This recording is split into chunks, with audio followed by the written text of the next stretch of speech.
आइन को बनाना, आइन में तरमीम करना, ये पार्लियामान का इख्तियार है। अदलिया को आइन रीराइट करने का कोई इख्तियार नहीं। नवाज शरीफ बेगुनाह है, उसके केसों से उसको बरी करके उससे माजरत क्यों नहीं करते? ये कर दो, सुबह इलेक्शन करवा दो, कोई मुज़ाकरात की जरूरत नहीं। माहौल को बेहतर रखें, खामखा की इस तरह की अगर आप गिरफ्तारियों में पड़ जाएंगे, लोगों को तंग करने में पड़ जाएंगे, किसी वक्त भी मामला जो है वो डीरेल हो जाए। एक दिन इलेक्शन हो और वो शफाफ इलेक्शन हो।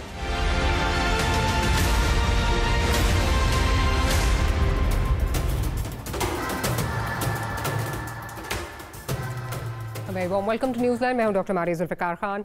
व्यूअर्स, हालात का जबर कहें या सुप्रीम कोर्ट का, बिल आखिर इत्तेहादी हुकूमत और पीटीआई मुज़ाकराती मेज़ पर बैठ तो गए हैं, मगर क्या मसले का हल करके उठेंगे, इसका यकीन ताहाल किसी को नहीं है। दूसरी बैठक के बाद ही डेडलॉक की खबरें गर्दिश कर रही हैं, ताहम वज़ीर ख़जाना और शाह महमूद कुरैशी का कहना इसके बिल्कुल बरअक्स है। दोनों साइड से प्रोग्रेस हुई है, नंबर 1 जहां छोड़ा था। उसके बाद दोनों साइड ने अपने अपने प्रपोजल दिए कि ये कर लें। एक प्रपोजल जो है वो हमारी तरफ से है, एक प्रपोजल उनकी तरफ से है। ट्यूसडे इंशाल्लाह 11 बजे हम यहाँ मिलेंगे, ऑलमोस्ट फाइनल राउंड के लिए। अच्छे माहौल में हुआ, इस नीयत से हुआ कि हम कोई वे फॉरवर्ड तलाश करें आइन के दायरे के अंदर रहते। तहरीक इंसाफ ने अपना नुक्ता नज़र उनकी खिदमत में पेश कर दिया, जो हम समझते हैं बहुत माकूल है, काबिल अमल है और आइन के दायरे के अंदर है। अब मुज़ाकराती कमेटीज़ के मेंबर्स तो मुस्बत नज़र आ रहे हैं, मगर पहले मौलाना साहब की मुज़ाकराती मुखालफत की और अब वज़ीर दिफा भी खुलकर मुखालफत कर रहे हैं। मैं भी तो यही कह रहा हूँ कि मुज़ाकरात नहीं होनी चाहिए। मैं खुद इस न्यू के वक्त का दिया है, मैं तो आपके सामने अभी कह दी, एक दिन ही होंगे और अक्टूबर में पहले डेफिनेटली होगी। वज़ीर दिफा अकेले नहीं हैं जो ऐसी बातें कर रहे हैं, बल्कि नून लीग के अंदर से ऐसी और भी आवाज़ें उठ रही हैं। दूसरी जानिब खान साहब ने भी अपनी मुज़ाकराती टीम को हिदायत कर रखी है कि अगर हुकूमत सितंबर और अक्टूबर की तारीखों की ही बात करती है तो फिर मुज़ाकरात की ज़रूरत नहीं है। यहाँ सवाल अहम ये है कि बाहर इंतहाई पोजीशंस ली जाएं और मुज़ाकराती मेज़ पर कड़ी शराइत रखी जाएं तो फिर इनकी कामयाबी का कितना इम्कान रह जाता है। सवाल ये भी है कि मुज़ाकरात के अमल से हुकूमत क्या वक्त हासिल कर रही है, क्योंकि एक तरफ हुकूमत सुप्रीम कोर्ट के हुक्म को मानने को तैयार नहीं है और दूसरी तरफ पीटीआई अरकान के खिलाफ कार्रवाइयों का सिलसिला भी जारी है। और अहम तरीन सवाल यह है कि अगर मुज़ाकरात नाकाम होते हैं तो उस सूरत में हुकूमत सुप्रीम कोर्ट की किसी सख्त फैसले की जद में आ सकती है या नहीं, क्योंकि खुद वजीर आजम ने फ्लोर ऑफ द हाउस पर सुप्रीम कोर्ट को ललकारते हुए क्या कहा था, जरा वो सुन लें। आज हाउस ने अपना फैसला दे दिया है और ये फैसला उनके लिए है जिन्होंने उस 3 मेंबर बेंच ने, और हम उस 3 मेंबर बेंच को नहीं मानते, हम 4-3 के फैसले को मानते हैं। मुझे वो अगर घर भिजवाते हैं तो खुदा की कसम 1000 बार जाने को तैयार हूं, मगर मैं इनका मान नहीं तोड़ूंगा। क्या हुकूमत को सूट करता है कि वो सियासी शहीद बनकर इंतखाबात में जाए, ना कि अपनी कारकर्दगी का बोझ लेकर? इस पर बात करेंगे। सीनियर जर्नलिस्ट अतर काज़मी साहब हमें ज्वाइन कर रहे हैं, साथ ही साथ कुछ ही देर में हमें निहाल हाशमी साहब भी ज्वाइन करेंगे और अमजद नियाजी साहब पाकिस्तान तहरीक इंसाफ से हमारे साथ मौजूद हैं। अच्छा, अब सारा दिन जो है खबरें जो हैं वो कॉन्ट्रडिक्टरी आती रहीं, बयानात जो हैं वो हमने कॉन्ट्रडिक्शंस जो हैं वो सुनवा दी आपको, क्या क्या कॉन्ट्रडिक्शंस आ रही थी, क्या क्या जो है वो एक्सपेक्टेशंस हैं। लेकिन जिस वक्त प्रेस कॉन्फ्रेंस हुई दोनों जानिब से तो फवाद चौधरी साहब ने बड़ी इंटरेस्टिंग जो है वो बात की, ज़रा वो सुन लेते हैं और फिर आगे चलते हैं। मुज़ाकरात बड़े अच्छे माहौल में हुए हैं, लेकिन इसके साथ साथ ये जो गिरफ्तारियों का मामला है, ये वो चीज़ है जो पूरे मुज़ाकरात के अमल को तबाह बर्बाद कर देगी। हुकूमती वुज़रा जो हैं वो ये कहते हैं कि ये हम नहीं कर रहे। देखिए, ये जो भी कर रहे हैं फिर वो मुज़ाकरात जो है वो उसको ख़राब करने की बात है और ज़िम्मेदारी बहरहाल हुकूमत के ऊपर ही आती है। अच्छा न्याय साहब, अभी निहाल हाशमी साहब हमें ज्वाइन कर लेंगे तो उनसे भी सवाल करूंगी, लेकिन क्या आपने या आपकी जो लीडरशिप है उन्होंने ये सवाल नहीं किया, जो हुकूमती क्वार्टर है, हुकूमत की जो रिप्रेजेंटेशन है, उनसे ये सवाल नहीं किया कि अगर आप इतने ही बेख्तियार हैं, अगर आप इतने ही लाचार हैं कि आपके लिए चीज़ें कोई और कर रहा है, माहौल जो है वो ख़राब करना चाह रहा है, तो फिर आप क्यों चिमटे हुए हैं इक़्तिदार के साथ? आपको तो चाहिए कि आप इक़्तिदार छोड़ दें। इसका मतलब आपके पास तो है ही कुछ नहीं, आप तो कुछ कंट्रोल ही नहीं कर रहे। मारिया, यही बात तो हम गवर्नमेंट को पिछले कुछ अरसे से कह रहे हैं कि आप बेख्तियार एक ऐसी हुकूमत लेके बैठे हैं, ना इख्तियार है और ना ही कबूलियत है, ना ही मकबूलियत है। यानी कि कबूलियत लोगों में भी नहीं है और मकबूलियत मतलब आपके पास कोई फैसलों की ताकत भी नहीं है, बल्कि वो जिस तरीके के साथ अभी शहबाज शरीफ ने कहा कि जी मेरी कुर्बानी ले लो, तो वो कुर्बानी कभी जायज़ नहीं होती जिसके सींग या दांत टूटे हुए हों, या वो दागी हुई हो, या उसमें कोई नुक्स हो। वो कुर्बानी भी जो है ईद पे वो नहीं हो सकती। इसलिए शहबाज शरीफ की कुर्बानी लेके क्या करेंगे कोई, लेकिन पूरी हुकूमत की कुर्बानी हो सकती है। वो इस लिहाज से कि जब आप अदालती फैसलों को नहीं मानेंगे या अदालत को आप या जजेस को आप पार्लियामेंट की प्रिविलेज कमेटी में या पार्लियामेंट में प्रिविलेज कमेटी के अंदर लाना चाहे, ठीक है, इसमें कोई शक नहीं है कि आईज एंड ईयर्स हैं जितनी भी स्टैंडिंग कमेटी होती है, लेकिन हर एक की डोमेन होती है। इसमें भी दूसरी राय नहीं है कि स्टैंडिंग कमेटी के पास ये इख्तियार होता है कि वो किसी के वारंट और बेलेबल और नॉन बेलेबल वारंट निकाल सकती है, लेकिन एग्जेक्टिव के, अदलिया के नहीं, क्योंकि उसे जो मजिस्ट्रेटी पावर्स या इस पे आती हूँ। लेकिन अगर मेरा जो सवाल था वो ये था, क्योंकि फवाद चौधरी साहब ने निकलकर और शाह महमूद कुरैशी साहब ने बड़ी मुस्बत बातें की, उन्होंने कहा बड़ा अच्छा माहौल था, लेकिन जो ये गिरफ्तारियां हो रही हैं, आज भी खबर आई कि मुनस्सिर साहब के जो बड़े करीबी हैं, करीबी साथी हैं, उनको जो है वो अरेस्ट कर लिया गया। और भी जो है इसी तरह फरूख हबीब साहब की तरफ से आ रहा था कि उनको बाहर जाने की इजाज़त नहीं है, उनको गालिबन नो फ्लाई लिस्ट पे जो है वो रख दिया गया है। सो हैविंग सेड दैट, ये कुछ स्पॉयलर्स के तौर पे जो काम कर रही हैं चीज़ें, लेकिन उसमें हुकूमती क्वार्टर्स का ये कहना कि जी हम कर ही नहीं रहे, ये आप इस बयान को किस तरह देखते हैं? क्या मतलब आप समझते हैं कि वाकई कोई सैबोटाज करना चाह रहा है मुज़ाकरात? आप किस तरह देख रहे हैं? ये हुकूमत जो है वो किसी और का कंधा इस्तेमाल करना चाह रही है और ये दिखा रही है कि जी हम तो कुछ नहीं कर रहे, हम तो बिल्कुल ठीक हैं, चीजें कहीं और से हो रही हैं।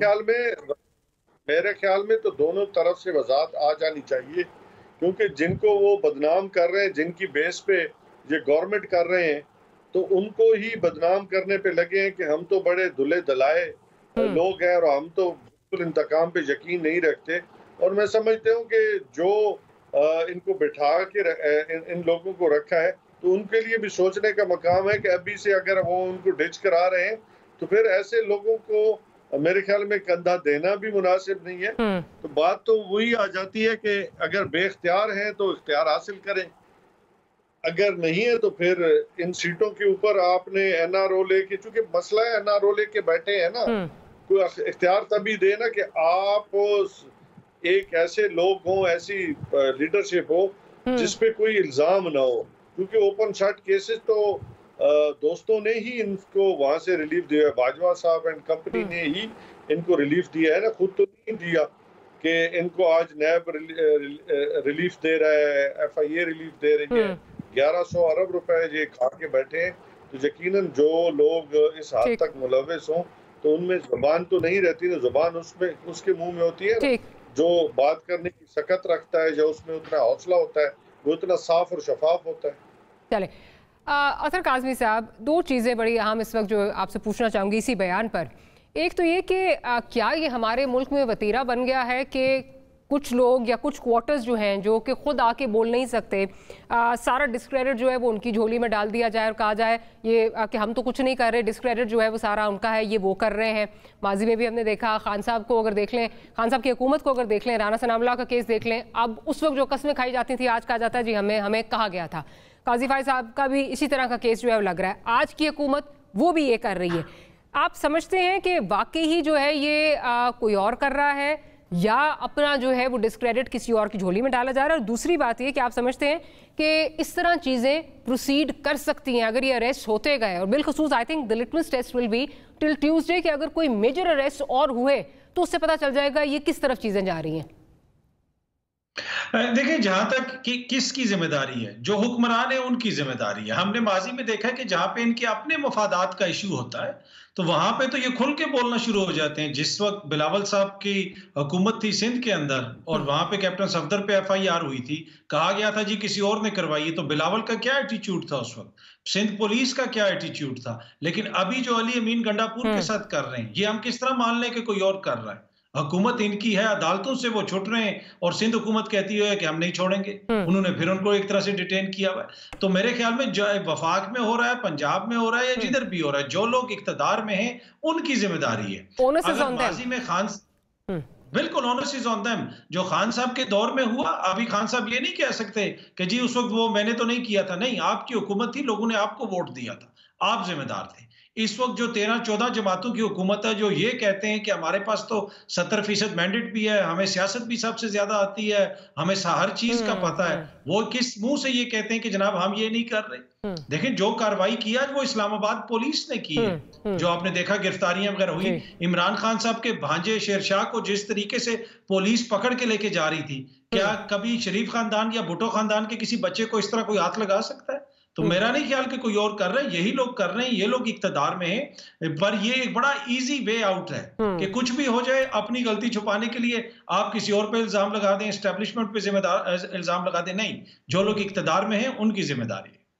अच्छा, एंड अतर क्या आप समझते हैं, like I said, litmus test जो है, जो कहा जा रहा है जी ट्यूसडे तक रिकन्वीन करेंगी ये मुज़ाकराती कमेटी, अगर कोई और मेजर अरेस्ट होते हैं, जैसे अभी खबरें तो खैर ये भी आई कि जी शेरशाह साहब को जो है वो छोड़ दिया गया है, और फिर ये अभी खबरें आ रही हैं कि नहीं छोड़ा गया है उनको, मतलब कॉन्ट्रडिक्टरी खबरें जो हैं वो आ रही हैं। साथ ही साथ जो जिस तरह मुनस्सिर के बड़े करीबी को जो है वो अरेस्ट कर लिया गया, वो भी चीज़ें। सो अगर और इस तरह की चीज़ें और अरेस्ट होते हैं तो that will be the litmus test कि ये मुज़ाकरात कहाँ जाते हुए नजर आ रहे हैं।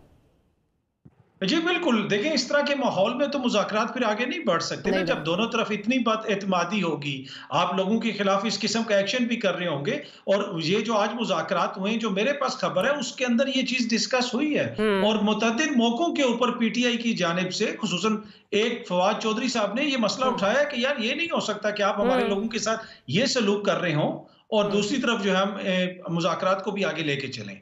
तो ये हुकूमत को भी इस चीज का इदराक, और वहां पे हुकूमत ने यही मौकिफ अपनाने की कोशिश की जो आपने क्वेश्चन किया था। लेकिन मेरे ख्याल में इस मौकिफ में जान नहीं है। अगर ये चीजें इसी तरह चलती रही तो मुझे नहीं लगता कि मुज़ाकरात किसी जो है ना आगे बढ़ेंगे। लेकिन इस वक्त दोनों फ्रीकैन की जरूरत है कि मुज़ाकरात कामयाब हो। अच्छा, निहाल हाशमी साहब ने ज्वाइन कर लिया है। हाशमी साहब ये बताइए कि ये कैसी तौजीह है जो कि फवाद चौधरी साहब कह रहे हैं कि हुकूमती क्वार्टर से आई है कि जी ये गिरफ्तारियां जो हो रही हैं ये हम नहीं करवा रहे, क्योंकि ये एक चीज़ नज़र आ रही है कि जैसे बात होती है कि कोई मुज़ाकरात शुरू हो तो अली अमीन गंडापुर साहब अरेस्ट हो जाते हैं, फिर कोई बात शुरू होती है तो अली जैदी साहब अरेस्ट हो जाते हैं।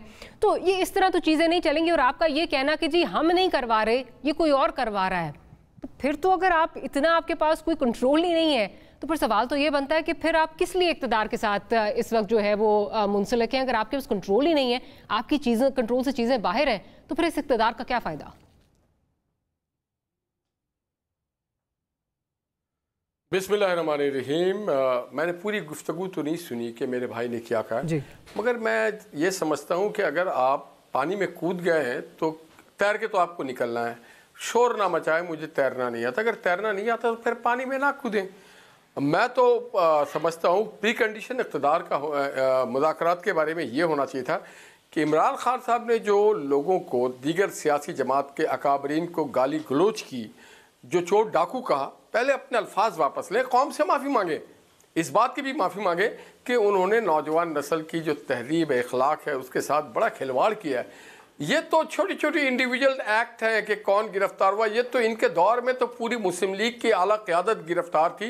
आपको याद होगा इवन रायवंड के जो घर है उसको तोड़ने चले गए थे। आपको याद होगा जो मरियम पे जिस तरह से शेलिंग की गई थी। इन चीजों के बावजूद वो बैठे हैं, मुज़ाकराती टेबल पे बैठे हैं। तो अगला सवाल ये है कि जो गिरफ्तारियां हो रही हैं वो आप कैसे कह सकते हैं हम नहीं कर रहे, ये कोई और कर रहा है। ये आप इस्लामाबाद पुलिस के हेड जो है उनसे पूछिए। मैं पार्टी की नुमाइंदगी करता हूं, मैं इस्लामाबाद पुलिस की नुमाइंदगी करता हूं, उनसे पूछिए, वो आपको सही जवाब देंगे। हुकूमत तो आपकी है ना सर, हुकूमत तो आपकी पार्टी की है, कोalition गवर्नमेंट की है। इस्लामाबाद पुलिस से पूछिए, या आप हुकूमत जरूर है। अब ये जो इंटीरियर मिनिस्टर है वो जवाब देंगे। ये अगर फवाद चौधरी ने कहा कि हम नहीं कर रहे हैं तो शायद फवाद चौधरी साहब ने गलत बयानी से काम लिया है। लॉ एंड ऑर्डर को मेंटेन करने के लिए अगर किसी को चंद घंटों के लिए हिरासत में लिया जाता है, ये मॉब को डिसबर्स करने के लिए अगर कहीं पे टीयर गैसिंग किया जाता तो इसलिए किया जाता कि ज्यादा बड़ा नुकसान होने से पब्लिक एट लार्ज को महफूज रखा जाए। सर गंडापुर साहब, अली जैदी साहब, वो तो ऑब्वियसली जो है वो जिस तरह उनकी अरेस्ट हुआ तो सामने नजर आ रहा है कि जैसे नहीं, ये तो सारे दूध के धुले हुए। आप इस तरह से कह रहे, हमारे लोग जो थे वो मुजरिम थे, ये जो लोग हैं ये फरिश्ते हैं। तो बेसिकली स्कोर सेटलिंग होता है इस तरह के काम में। बेसिकली स्कोर सेटलिंग हो रही है। इसके डरने की क्या बात है? नहीं, फिर हाशमी साहब स्कोर सेटलिंग हो रही है, मुज़ाकरात स्कोर सेटलिंग नहीं हो रही है, नॉट एट ऑल, नो वे। हम जाली नैब के केसेस नहीं बना रहे। अगर अली जैदी साहब पे किसी प्राइवेट पर्सन ने केस किया था तो उसके जिम्मेदार हम नहीं है, और उसके बाद अली जैदी साहब ने उसको निहाल हाशमी साहब, आप एक बड़े मंजे हुए लॉयर हैं और आपको और मैं और हमारे मेहमान भी ये तमाम जानते हैं कि इस तरह का जो प्राइवेट सिटीजन है वो एकदम से कहीं से उसका रूनुमा होना, वो कहां से आता है, वो कैसे होता है, ये मेरा ख्याल है हम सब इससे बहुत खूब वाकिफ हैं। मैं तो इत्तेफाक की बात है उस दिन उस कोर्ट पे था जहां पे अली जैदी साहब को लाया गया, और बाद में मैंने देखा जब अली जैदी साहब ईद से पहले निकल आए, और ये भी हमने देखा कि अली जैदी साहब उसके साथ सेटल स्कोर कर गए। तो हमें देखिए, इस तरह मैं फिर आपको कहूँगा कि सियासत कोई आम काम नहीं है, बड़ा मुश्किल काम होता है, बड़ा मुश्किल मराइल होते हैं। हमें अफसोस है जिन मासूम लोगों को अगर डंडा उनके ऊपर चार्ज किया जाए या उन पर टीयर गैस, ये बहुत गलत है, नहीं होना चाहिए। तो मतलब लेकिन आप ये में कूद रहे हैं तो आपको पता है कि आप बिल्कुल, लेकिन तालाब में अगर कूद रहे हैं, मुझे सिर्फ क्विकली सिर्फ इस चीज़ का जवाब दे दीजिए कि अगर गिरफ्तारियां हो रही हैं तो इसका मतलब अगर विफाक में हो रही हैं जहां इंटीरियर मिनिस्टर चीजों को ओवरलुक कर रहे हैं, एफआईआर कर रहा है, वो भी इंटीरियर मिनिस्ट्री के अंडर आ रहा है, कोई गिरफ्तारी नाजायज, कोई गिरफ्तारी बगैर एफआईआर के नहीं की जाएगी। और अगर किसी को वक्ती तौर पे लॉ एंड ऑर्डर को प्रिवेल करने के लिए फॉर सम आवर्स और फॉर मिनट्स अगर किसी को कस्टडी में लेते हैं, डिटेन करते हैं, तो उनको छोड़ दिया। तो वसूख से कह रहे हैं कि फवाद चौधरी साहब गलत बयानी कर रहे हैं, और अच्छी बात की कि वसूख से कह रहे हैं फवाद चौधरी साहब गलत बयानी कर रहे हैं। वो हमेशा ही गलत बयानी करते हैं, वो हमेशा ही गलत बयानी करते हैं। चले ऑन दैट नोट एक छोटी सी ब्रेक लेते हैं, ब्रेक के बाद हाजिर होते हैं तो गुफ्तगू को यहीं से कंटिन्यू करेंगे।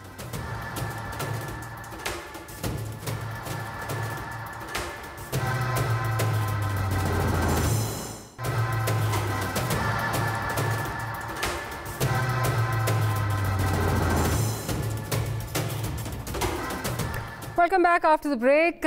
आज ख्वाजा आसिफ साहब ने जो कहा, ज़रा फिर से आपको ज़रा सुनवा देते हैं कि वो क्या कह रहे हैं, क्योंकि डिफेंस मिनिस्टर का मुज़ाकरात के हवाले से इस तरह एक नेगेटिव परसेप्शन देना दैट हैज़ स्ट्रॉन्ग रैमिफिकेशन। ज़रा सुनवा दीजिए कि क्या कह रहे हैं ख्वाजा आसिफ साहब, प्रोड्यूसर साहब। मैं भी तो यही कह रहा हूँ कि मुज़ाकरात नहीं होने चाहिए। मैं खुद इस आमनियों का वक्त का ज़िया है, मैं तो आपके सामने अभी कह दी, एक दिन ही होंगे और अक्टूबर में डेफिनेटली होगी। अच्छा अतर काज़मी साहब, मुज़ाकरात वक्त का ज़िया है, इलेक्शन जो है वो अक्टूबर में ही होंगे, तो फिर ये मुज़ाकरात क्यों हो रहे हैं? Do you think this is a time buying tactic? देखें, दोनों फ्रीकैन जो है ना इन मुज़ाकरात में से कुछ चाहते हैं। ये नहीं है कि हुकूमत बगैर किसी वजह के मुज़ाकरात के लिए राजी हो गई है। जिस तरह अभी निहाल हाशमी साहब ने भी फरमाया कि इन पाकिस्तान तहरीक इंसाफ का रवैया दुरुस्त नहीं है, उसी तरह वज़ीर आज़म साहब ने भी कहा था कि इमरान खान पहले कौम से माफी मांगे, उसके बाद बात होगी। लेकिन आज क्या वजह हुई है कि सारी क़यादत दौड़ के वहां पे चलेगी? उसकी एक बुनियादी वजह यह है कि इनको लीगल कवर चाहिए। ये जो मर्जी कहते रहे कि हम अदालत को नहीं मानते, ये नहीं हो सकता कि सुप्रीम कोर्ट से फैसला आ जाए और उसके ऊपर अमल दरामद ना हो। देखें, ये अदालत अगर आपने मुल्क के अंदर आईनी हुकूमत खत्म कर दी और खुदा न खास्ता मार्शल्ला लगाना, जो फौजी डिक्टेटर भी आते हैं ना, तो उनकी भी लास्ट रेफ्यूज सुप्रीम कोर्ट होती है। उनको भी पता है कि हमें सुप्रीम कोर्ट हमें बचा सकता है सिर्फ।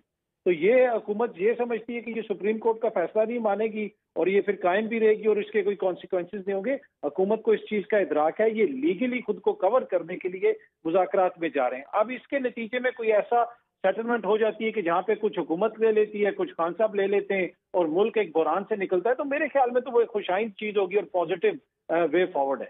It is Indeed win win situation अगर इस तरह के कुछ ले दे सिचुएशन होती है और मुल्क इस बुरान से निकलता है। लेकिन न्याय साहब क्या हमारे साथ मौजूद हैं प्रोड्यूसर इस वक्त? न्याय साहब इस वक्त उनसे दोबारा कनेक्ट कर रहे हैं, लेकिन साथ हैं, इस वक्त मौजूद है।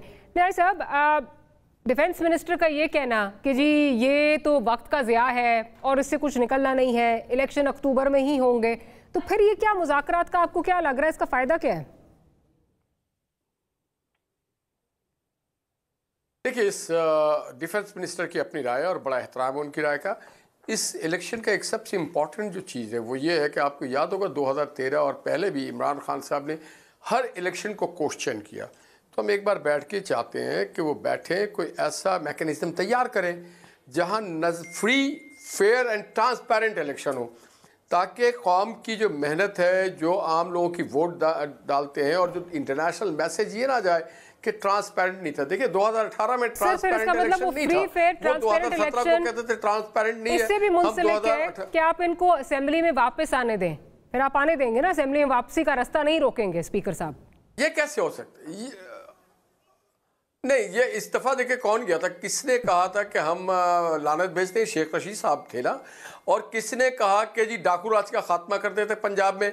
अब पहले आप डाकू राज का खात्मा करते हैं, फिर उसी आदमी को आप लाके बैठाना चाहते हैं, फिर से डाकू राज कायम करना चाहते हैं। अगर आप कह रहे हैं फ्री, फेयर, ट्रांसपेरेंट होंगे और जिस पार्टी को सबसे ज्यादा एतराज है वो उस इक्वेशन में ही नहीं है, वो उस इक्वेशन से बाहर है, और आप आईनी तरमीम भी करना चाहते हैं, आप चीजें जो है मर्जी से बदलना भी चाहते हैं, लॉ में भी तब्दीली करना चाहते हैं, तो फिर उस इलेक्शन को कैसे आप एक्सपेक्ट करते हैं? कोई क्वेश्चन नहीं, किसी एक पार्टी के लिए आईनी तरमीम नहीं हो सकती। पुल के देखिए, पुल के नीचे से बहुत सारा पानी बह चुका है, इनके वजह से पाकिस्तान आज बहरान में है।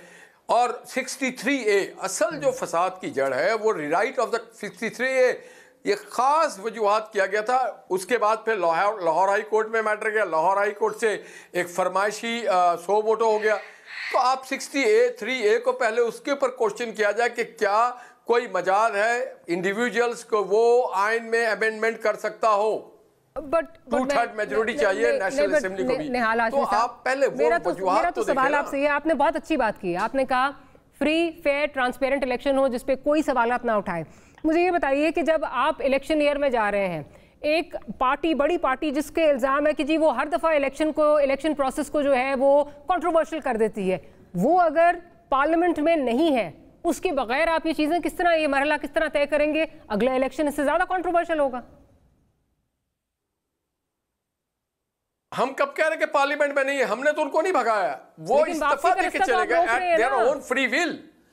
हमने मजबूर तो नहीं किया था। नहीं, देखिए ना, देखिए आपको हर चीज की कॉस्ट पे करनी पड़ती है। अच्छा। आप you left the assembly by your own free will, और आपने असेंबली भी डिसॉल्व किया of your own free will.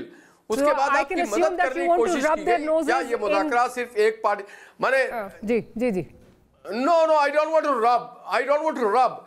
नहीं, आप क्या ये होगा कि पाकिस्तान के तमाम पॉलिटिकल फोर्सेस जिन्होंने करोड़ों वोट लिए आम लोगों के, उनको आप वन साइडेड कर दें और कहें कि इसके नीचे आप झुक जाएं, इसके आगे सर खम तस्लीम करें? ऐसा नहीं होता है। जो आईनी तरीका है, जो हम कहते हैं हम इलेक्शन 1 घंटा लेट नहीं होना चाहिए, हमने ये नहीं किया लेट किसने किया? किसने दिया 14 मई का डेट? किसने दिया था 30 अप्रैल का डेट? लेट करने वाले को उस वक्त ना ऐवान सदर ने कुछ कहा, ना बेंच ने कुछ कहा, ना इमरान खान साहब ने कहा, ना 14 मई पे उन्होंने कोई एतराज किया, ना 30 अप्रैल पे एतराज किया। 90 दिन को तो वायलेट इन्होंने किया, हमने तो नहीं किया है। अच्छा, चलें, ठीक है। मैं न्याय साहब की तरफ चलती हूँ। न्याय साहब, अब इस वक्त जो निहाल हाशमी साहब बात कर रहे हैं, आपकी जो डिमांड्स हैं, फर्स्ट एंड फॉरमोस्ट डिमांड्स, जो 3 डिमांड्स जो हैं, उसमें एक बड़ी मेजर डिमांड ये है कि अगर इलेक्शन जो है वो आगे जाता है तो हमें असेंबली वापस जो है वो आने दिया जाए, हमारा वापसी का रास्ता ना रोका जाए। लेकिन निहाल हाशमी साहब तो कह रहे हैं जी क्यों वापस आने दें हम इनको? मारिया, पहली बात तो ये है कि ये जितना भी प्रोसेस होगा ये कानून और कायदे के नीचे होगा, यानी कि विदाउट कॉन्स्टिट्यूशन तो आप नहीं कर पाएंगे ना। आप मुझे बताएं, सुप्रीम कोर्ट फैसला दे चुकी है कि 14 मई को इलेक्शन होना है प्रोविंशियल। अब चूंकि ये कहते हैं कि नहीं जी एक ही दिन इलेक्शन हो, तो फिर उसके लिए आपको कॉन्स्टिट्यूशनल आपको अमेंडमेंट चाहिए। कोई शौक नहीं है जाने का। बात सुने, हम कोई ये नहीं है कि हमारा कोई जाती एजेंडा नहीं है। हम जब तक आईनी किरदार अदा नहीं करते उस वक्त तक आप ये जो एक दिन अगर मुआहदा होता है तो उसके लिए कानूनी पेचीदगियों को आप कैसे दूर करेंगे? आप एक्ट ऑफ पार्लियामेंट से तो नहीं होगा। अगर हो सकता तो कब ये कर लेते 90 डेज से ऊपर। यकीनन इसके लिए आपको कॉन्स्टिट्यूशनल अमेंडमेंट चाहिए ना। कॉन्स्टिट्यूशनल अमेंडमेंट के बगैर आप किस तरीके के साथ जो है 90 डेज का जो पीरियड है उसको किस तरह खत्म करेंगे, या एक साथ कराने का जो आप अमेंडमेंट लेके आएंगे वो किस तरह करेंगे। इनके पास तो टोटल हमारे लोगों को मिला के जो मुनर्रफ अरकान असम्बली थे पीटीआई के, उनको मिला के 180 किए। अगर इनके पास अपने वोट ऑफ कॉन्फिडेंस के लिए भी वोट नहीं है तो आप खुद अंदाजा करें ये कॉन्स्टिट्यूशनली कैसे अमेंडमेंट ला सकते हैं।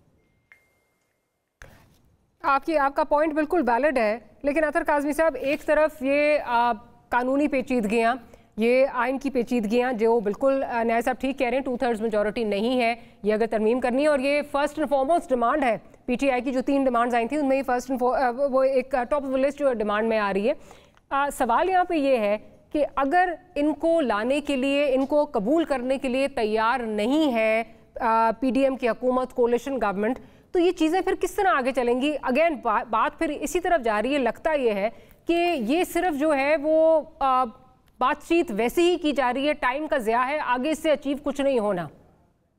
देखें, इस सब का, इन सब चीजों के ना कॉन्सिक्वेंसेज होंगे। इसमें किसी को कोई शक नहीं होना चाहिए कि जो 90 दिन की जो आइन के अंदर मुद्दत है उसको जो तोड़ा गया है उसकी जिम्मेदार मौजूदा हुक्मरान इत्तेहाद है।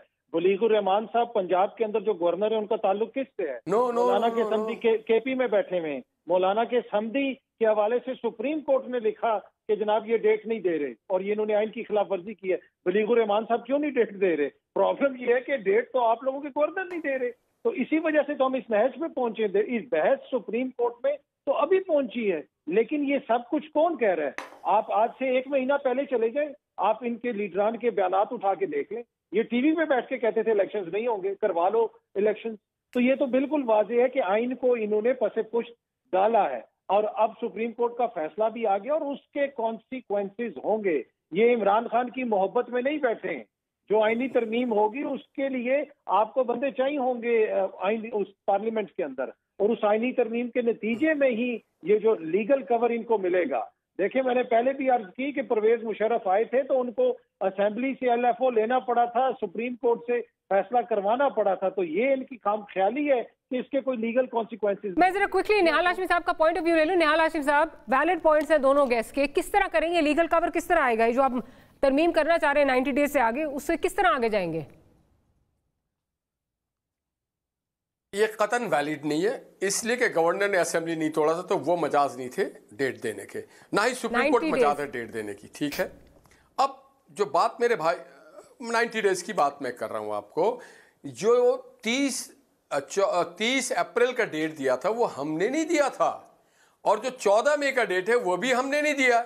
हम तो ये देख रहे थे कि 4-3 का फैसला हुआ है सुप्रीम कोर्ट का और उस फैसले को पसेपुश डाल दिया गया। क्या एक बेंच तो आप रिव्यू में क्यों नहीं गए यही प्ली लेके, बजाय इसके कि आप कहते हैं कि अगर हम रिव्यू में जाएं तो उस बेंच को जो है वो हमें एक्सेप्ट करने के मुताबिक है। 224 देखिए article, please let me finish. Article 224 of the constitution of Pakistan is very clear in this subject. वो कहते हैं दोनों शल हेल्ड विद इन 60 डेज, और 60 डेज होगा 12 अगस्त को। 12 अगस्त के बाद 60, जिस दिन कौमी असेंबली, जिस दिन सिंध असेंबली, जिस दिन बलूचिस्तान असेंबली डिसॉल्व होगी, हम सारे इलेक्शन साथ मिला के करवा देंगे। हम इसके जिम्मेदार नहीं है कि हम 14 मई को हमने डेट नहीं दिया ना। साहब, अगर आपको ये प्रॉब्लम थी, अगर आपको यही प्रॉब्लम थी तो जिस वक्त ये असेंबलियां तहलील हो रही थी आप उस वक्त कहते ये गैर आईनी स्टेप है, बजाय इसके कि आपने अपनी मर्जी की जो है वहां पर केयर टेकर गवर्नमेंट जो है वो अपॉइंट कर दी। उस वक्त तो कोई प्रॉब्लम नहीं थी। हमारी मर्जी की नहीं थी। नहीं, हमारी मर्जी की नहीं थी। आपकी मुशावरत से हुई है उसमें। हाँ, तो आपकी मर्जी की है ना, परवेज इलाही साहब भी थे। मुशावरत सर आपकी। तो क्या सीएम कौन था? सीएम कौन था ये बता देना।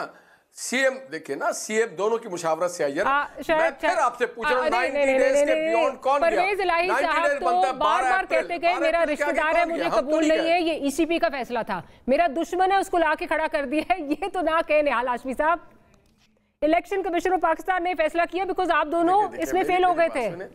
परवेज इलाही साहब के बारे में जो इमरान खान साहब, देखिए मैंने कहा आर्टिकल 224 को पढ़ लें, मेरे भाइयों को बोल दें आर्टिकल 224 पढ़ लें, उनको बड़ा क्लियर मिल जाएगा उसमें आंसर। चल न्याय साहब इसका 224 का बहुत अच्छा जो है वो जवाब ब्रेक के बाद मेरा ख्याल देंगे। एक छोटी सी ब्रेक लेती हूँ, ब्रेक से वापस आती हूँ तो गुफ्तगू को यहीं से कंटिन्यू करेंगे।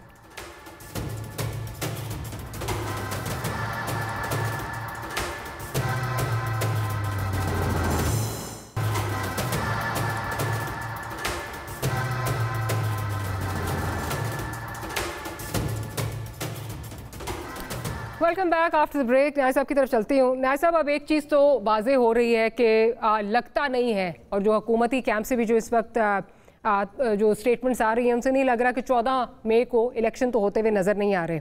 अब सुप्रीम कोर्ट की तरफ से ऑब्वियसली बड़े सीरियस कॉन्सिक्वेंसेस का कहा गया था, लेकिन साथ ही साथ उन्होंने ये जो इसको मुलतवी की है, इसकी प्रोसीडिंग्स वो भी गैर मुअय्यना मुद्दत के लिए जो है वो मुलतवी हो चुके हैं। सो पॉइंट अब ये है कि ऐसे में क्या चीज़ें, मतलब इसको सुप्रीम कोर्ट को इतनी जल्दी क्या थी, क्योंकि ना अपनी चीज़ें इंप्लीमेंट हो सक रही हैं, ना वो चीज़ नताइज उस तरह वो हासिल हो रहे हैं, तो आपको लगता नहीं कोर्ट बहुत कंट्रोवर्शियल हुई है इस पूरे मामले में? अभी खुद निहाल हाशमी साहब ने कहा ना 224, तो 224 क्या कहता है कि कौमी असम्बली या सूबाई असम्बली के इंतखाबात एक मुद्दत के अंदर कराए जाएंगे, एक साथ नहीं है, एक मुद्दत है, ठीक है। उसके अलावा इन्होंने हलफ लिया है अपना मुकर्रर करेगा कि जी आर्टिकल 58 या आर्टिकल 112 के तहत तहलील होने वाले सूरत में जो है वो निगरान हुकूमतें आई हैं। अब निगरान हुकूमतों की इस वक्त कॉन्स्टिट्यूशनल पोजीशन क्या होगी जब 90 दिन से ऊपर जाएगा। और दूसरा जो फैसला स्टैंड कर रहा है, क्योंकि सुप्रीम कोर्ट ने फैसला विड्रॉ नहीं किया, वो ऑलरेडी कह चुके हैं कि हम इस पिटीशन को जो शाह खावर साहब की है कि वो सुन रहे हैं, लेकिन हमारा फैसला वहां पे स्टैंड करता है। अगर उस फैसले को इम्प्लीमेंट नहीं करते, मुझे बताएं कोई पाकिस्तान जो आईन जानने वाला हो या ला नोइंग हो, वो मुझे बता दे कि इसको किस तरीके के साथ जो है वो नल एंड वाइड किया जाएगा या खत्म किया जाएगा या रिव्यू में जाए। देखिए एक सूरत थी है कि इस फैसले के रिव्यू में जाया जाता, नहीं गए, इस फैसले को इम्प्लीमेंट होना है, उसको एक ही सूरत में कवर मिल सकता है कि वो दोबारा असेंबली के अंदर कॉन्स्टिट्यूशनल अमेंडमेंट लाई जाए, और वो सिर्फ और सिर्फ जो है क्योंकि नाई साहब क्योंकि बिल्कुल प्रोग्राम के एंड की तरफ जा रहे हैं, तो हाशमी साहब ये बता दीजिए, फिर मैं अतर साहब के पास भी जाऊंगी, ये बता दीजिए कि किस तरह मुमकिन कैसे होगा 224 के भी जिस तरह न्याय साहब तशरीह कर रहे हैं, और यही है किस तरह करेंगे इसको, लीगल कवर किस तरह देंगे 90 डेज वाले को? मोहतरमा, हम जब कोई अमेंडमेंट लाते हैं, कोई बिल लाते हैं, तो उससे पहले स्टे ऑर्डर हो जाता है, और मुतमईन हमें नहीं करना। हम मुतमईन हो जाएंगे अगर फुल कोर्ट बैठ जाए। उनके अपने सुप्रीम कोर्ट सिर्फ 3 लोग नहीं है, सुप्रीम कोर्ट 15 लोग है existing at present the moment. All together ये 17 लोगों के होते हैं, मगर अभी 15 है। उन 15 को भी साथ बैठा ना, वो कोई और दुनिया के, वो कोई इंडियन या नेपाली या इंग्लिश तो नहीं है, वो भी पाकिस्तानी उतने ही कंसर्न है जितना ये बेंच कंसर्न है। उनको बैठाए ना, क्यों नहीं पड़ेगा? हम मानेंगे 15 में से 8 का फैसला जो है वो हम तो 8-7 का, हम ना हम तो 4-3 का फैसला मानते हैं ना। हमारी कोर्ट, हमारी पार्टी ने, हमारी गवर्नमेंट ने, पार्लियामेंट ने ये कह दिया है कि हम 4-3 का फैसला मानते हैं, दैट्स इट। और सबसे पहले मैं एज ए लॉयर कहता हूं कि ये फसाद की जड़ थी 63A को रिराइट करना, वहां से सारा फसाद खड़ा हुआ है। आप अगर उसको ठीक कर लें 63A को, फिर ठीक हो जाएगा सारा निजाम। ये आप देखें ना, इसके पीछे क्या राज क्या है। आप क्यों गवर्नमेंट को नीचा दिखाना चाहते हैं, क्यों गवर्नमेंट को आप बुलडोज करना चाहते हैं? ये जो आज मईशत तबाही, कोई बात नहीं कर रही इस मुल्क की इकॉनमी के लिए, गरीब लोगों के लिए, और सब चाहते हैं कि सिर्फ मुझे वजीर आजम बना दिया जाए, मुझे इख्तिदार मिल जाए, या मेरे चाहने वाले को बना दिया जाए, और आप मुज़ाकरात कर ले किसी भी सूरत। लेकिन निहाल हाशमी साहब, इसमें बड़ा सादा सा सवाल ये है, 4-3 का अगर आप फैसला कह रहे हैं, जिसमें वजीर आजम साहब कह रहे हैं मैं लड़ने के लिए तैयार हूँ, 1000 बार डिस्क्वालीफाई होने, कंटेम्प्ट में जाने के लिए तैयार हूँ, कुर्बान होने के लिए तैयार हूँ, आप रिव्यू में जाते, लेकिन आपने कहा हम उस बेंच को जो है वो लेजिटिमेसी जो है वो नहीं बख्शना चाहते, इसलिए हम नहीं जा रहे। हम रिव्यू में क्यों जाएं जब अपने ब्रादर जजेस ने कहा कि हम इसको डिसओन करते हैं। ब्रदर जजेस ने उस पिटीशन को डिसमिस कर दिया, उसके बावजूद लेकिन अगर आप लेके किसी ब्रदर जज ने ये नहीं कहा कि 90 दिन में इलेक्शन नहीं होना चाहिए। तरीकेकार पे जरूर जो है वो सवाल हम भी नहीं कह रहे, हम भी कहते हैं 90 दिन में इलेक्शन होना चाहिए था। हम भी कहते हैं 90 दिन में इलेक्शन होना चाहिए था। 90 दिन से आगे इलेक्शन क्यों बढ़ाया गया? हम कहते हैं ये बात, हम खुद डिमांड करते हैं कि 90 दिन में इलेक्शन हो जाना चाहिए था। ये 30 अप्रैल को क्यों लेके गए? ये 14 मई को क्यों लेके गए? अतर काज़मी साहब, इस वक्त दरिया को अगर कूजे में बंद किया जाए तो हुकूमत किस मूड में लग रही है आपको? जी, निहाल हाशमी साहब ने तो समंदर को कूलर में बंद कर दिया। हम चाहते हैं 90 रोज में इलेक्शन हो बस, और हम ये मुतालबा कर रहे हैं। मतलब अवामी शऊर की कितनी हम तौहीन करेंगे? देखें, मसला ये है कि KPK में तो गवर्नर ने समरी पे साइन किए थे ना, क्यों नहीं गवर्नर डेट दे रहा? जो आपके सुप्रीम कोर्ट का फैसला हो गया। और अभी मैं आपको फैक्चुअल पोजीशन बताता हूँ। फैक्चुअल पोजीशन, सुप्रीम कोर्ट का जो फैसला है उसके ऊपर अमल दरामद की रिपोर्ट हुकूमत ने सुप्रीम कोर्ट में जमा करवाई है कि ये जो आपका फैसला है इसके ऊपर अमल दरामद करने के लिए हमने ये पापड़ बेले। और उसी के ऊपर उस दिन इसहाक डार साहब ने पार्लियामेंट के अंदर तकरीर की। अगर ये 3-4 कहते हैं ना जी, 3-4 का फैसला, हम 3-2 को नहीं मानते। सुबह हुकूमत, लेकिन अतर काज़मी साहब, गवर्नमेंट तो कंट्रोवर्शियल हो ही रही है, वो नजर आ रहा है, लेकिन क्या आप नहीं समझते कि सुप्रीम कोर्ट भी उतनी ही कंट्रोवर्शियल हो रही है? Forget the audios, forget everything else, bench में जो हुआ सारा कुछ, उससे ज्यादा, उससे बहुत ज्यादा नहीं। देखें, पाकिस्तान के अंदर तो देखें यहाँ पे उससे बहुत ज्यादा आप तो बात नहीं करते एक दूसरे से। सादा सी बहस है इस वक्त एक सादा सी बहस है। सुप्रीम कोर्ट के अंदर मसाइल होंगे, हर जगह पे होंगे, वो अलग चीज है। बात ये है कि हुकूमत वक्त नहीं। लेकिन अतर काज़मी साहब, अगर वो एक आपने डेडलाइन दे दी, इससे कहा इससे ऊपर नहीं जाएंगे, ये 14 मई की जो है डेडलाइन, लेकिन वो तो आगे पूरी होती हुई नजर नहीं आ रही, तो कंट्रोवर्शियल तो हो रही है। और एक सूबे पे जो है वो सारा फोकस जो है एक सूबे पे दूसरे पे नहीं है। ऑन दैट नोट मुझे अनफॉर्चुनेटली प्रोग्राम क्लोज करना है। अतर काज़मी साहब आपका बहुत शुक्रिया, निहाल हाशमी साहब और अमजद न्याज़ी साहब आपका बहुत शुक्रिया कि प्रोग्राम के लिए आपने वक्त निकाला। Will see you tomorrow. Good night, अल्लाह हाफिज़।